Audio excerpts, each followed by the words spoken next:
Hey guys, it's Andrew again. I feel like I'm making a lot of videos, and part of me thinks, well, I shouldn't be making so many videos. But at the same time, the stuff that I've experienced feels so important, and I just really want to share it. So if you're sick and tired of seeing me, stop watching the videos. If they're helpful, then please continue to watch them. So this video is going to be about the concept of self-talk and internal dialogue or internal chatter or the inner critic or whatever word you might have heard for the words that we say to ourselves internally. And this is something that I call self-talk. And it's really one of those huge things that can help us through social anxiety as well as depression to help start to change the way that we feel about ourselves, the way that we view ourselves, and for some reason it just really helps with the different disorders. I know from my experience with depression and social anxiety and anxiety as well that as soon as I found out what self-talk was and I learned a little bit about it, I realized how important it is to actually have positive self-talk.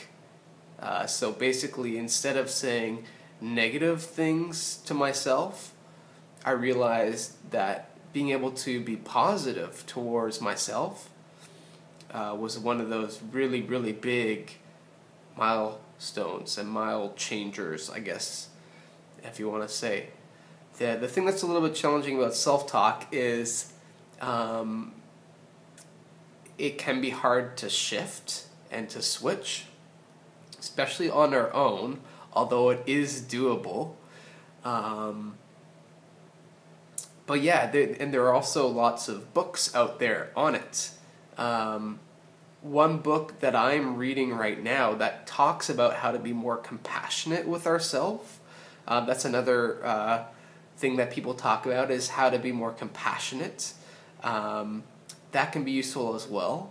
But it's important that if you're reading a book on compassion, it's important that the book actually talks about specifically how to change our self-dialogue or internal chatter or inner critic or self-talk. Any of those terms are the same thing. Anyways, the book that I'm reading, and I'll reference it in the description here, is called How to Build Social Confidence. And then there's a subtitle, it's like With Mindfulness or something like that. It's a book by someone named Lynn Henderson. And again, I'll put all this information in the description. She is someone that works with shy people, so people who associate themselves to be very shy. She runs a shyness clinic out in Palo Alto in California. And she's written a book, again, called How to Build Social Confidence, on what she's found with her patients and the people who have wanted to go to the shyness clinic to get help with chronic shyness. Anyways, her big thing in the book, and I haven't read through all of it, but I'm about a quarter way through right now, is she just says that if you can learn how to talk to yourself in a compassionate way, that this will go so far in helping you with your social anxiety, feeling more comfortable around people, helping you with your depression, as well as anxiety.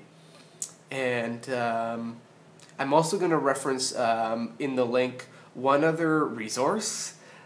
This is, again, this person's name, I've referenced him already in a few videos. His name is Aziz Gazipura, Dr. Aziz Gazipura. He's a psychologist out on the west coast of the US.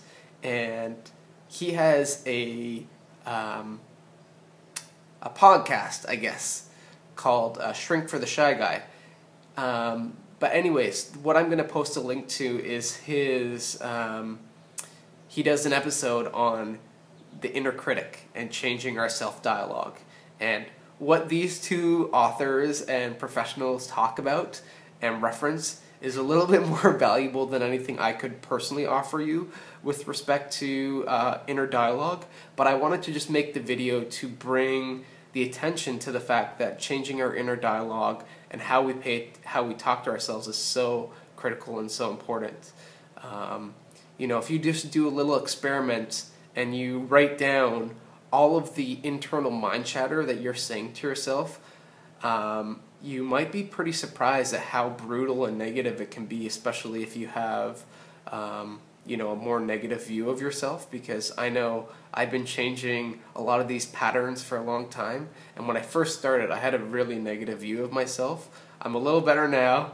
I still have ways to go, but it makes a big difference. So yeah, if you spend like 30 seconds and write down what you're actually saying to yourself, you might be pretty surprised at how negative it can be.